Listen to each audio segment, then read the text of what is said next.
You're using a crock pot for a reason, right? I mean, to make it easy, you want an easy to make meal. But what if you want something else with it? What if you want something else, a little something on the side? Then what? Then what? You got to get out like another pot or pan, turn on the oven. It defeats the whole purpose of having a crock pot, right?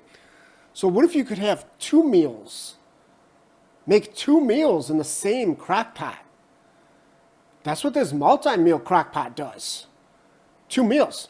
And you might be saying to yourself, well, it sounds great in theory. It sounds great. But a lot of times, two different recipes, there's two different cooking times. There's two different temperatures you got to cook them at, right? So how would that work? It wouldn't work. It wouldn't work, would it? Well, guess what? Guess what?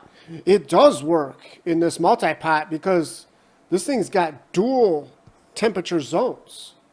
So each side, the left side, right side, yeah, you can have it at a different temperature. You can actually cook two different methods in here at the same time. You probably want to do a slow cook with the crock pot, but you can sear, saute, bake, rice steam, or even just keep a side warm. Yeah, they're calling it dual sync technology. They even came up with a name for it. Check this out. On this side, you got to bake for 2.5 hours. And on the other side, you want to do a slow cook for 6 hours. Well, if you didn't have this dual sync technology, guess what? After the bake is finished, the slow cook still got to go for what? Another 3.5 hours. So whatever you baked would be ice. It'd be ice cold. Just press this button right here. Press that sync button.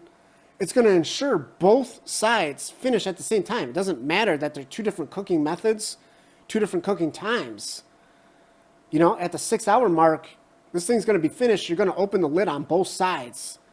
They're both going to be steaming hot, smell delicious, and they're both going to be ready to eat right then and there. And here's what you get. You get 2 pots, 2 lids. You only get 1 steam rack. Hey, they cheaped out. Hey, they couldn't give you 2 steam racks. Sorry. Now, if you're thinking about cleaning this up, it's one thing to make the meal easily. You want to be able to clean it up easily as well. Yeah, well, hey, I hate to tell you this, but it's not going to be as easy as you might have hoped. Yeah, you can throw the little stuff in the dishwasher, but they actually recommend, hand washing these pots. Don't put that in the dishwasher.